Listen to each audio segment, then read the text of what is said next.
তো আজকে চলো দেখিনি মা কলাপাতা ছাড়া কীভাবে আমুদি মাছ রান্না করছে, তো সেটাই আজকে দেখে নেবো। দেখো আজকে মা আগে আমুদি মাছ আর পেঁয়াজ ধনেপাতা আগেই দিয়ে দিয়েছে, আর এই যে পেস্টটা দিচ্ছে এই মশলা বাটাটা, এটা হচ্ছে রসুন, কাঁচা লঙ্কা আর সর্ষে, তিনটেকে পেস্ট করে দিল। এবার নুন দিয়ে দিচ্ছে এর সাথে, নুন আর হলুদ যাবে মনে হয়। হ্যাঁ, এটা কলাপাতা, তো কলাপাতায় বসালে আসলে কলাপাতায় বসালে অনেকটা টাইম লাগে, তো তাই জন্য মা কলাপাতা আজকে বসায় নিয়েছে তাড়াহুড়োর মধ্যে, তাড়াতাড়ি করে কড়াতেই বসিয়ে দেবে। তোর মধ্যে হলুদ আর সর্ষের তেল দিল কাঁচা, আর এদিকে কড়ার মধ্যে একটু সর্ষের তেলটা একটু হালকা গরম করে নিচ্ছে, কারণ সর্ষের তেলটা কড়াতে আবার লেগে গেলে অসুবিধা হয়, তা ওই জন্য সর্ষের তেলটা একটু গরম করে নিয়েছে অল্প একটু, যাতে কড়াতে লেগে না যায়। তা চারিদিকটা একটু নাড়িয়ে একটু লাগিয়ে করে দিল, তাহলে কী হবে, ভালো হবে, মাছটা ভালো বসেও যাবে।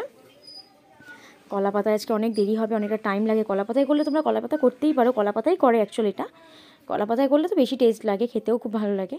আর আজকে যেহেতু কলাপাতা কাটতে গেলে ওইদিকে যেতে হবে, তারপর অনেক দেরিও হয়ে গেছে, তো ওই জন্য আর কলাপাতা ছাড়াই বসিয়ে দিয়েছে, দেখতেই পাচ্ছ। এরপর নামানোর পরও তোমাদেরকে দেখাবো কেমন হয়, ঠিক আছে। আর খেতে তো খুব দারুণ হয়েছে, টেস্টটাও খুব ভালো। তোমরা যদি চাও তোমরা এর মধ্যে একদিন বানিয়ে খেতে পারো। আর এদিকে মা আরেকটা তরকারি করছে, বিটুলি, সিম, আলু আর বেগুন দিয়ে, কুমড়ো দিয়ে, আর তার মধ্যে চিংড়ি মাছটা ভেজে দিয়ে দিয়েছে। এই তরকারিটাও খুব বেশ টেস্ট লাগে। আর এদিকে দেখতেই পাচ্ছ মাছটাও হয়ে গেছে, দারুণ টেস্ট হয়েছিল। কলাপাতা দিলে তো আরও বেশি ভালো হতো। যাই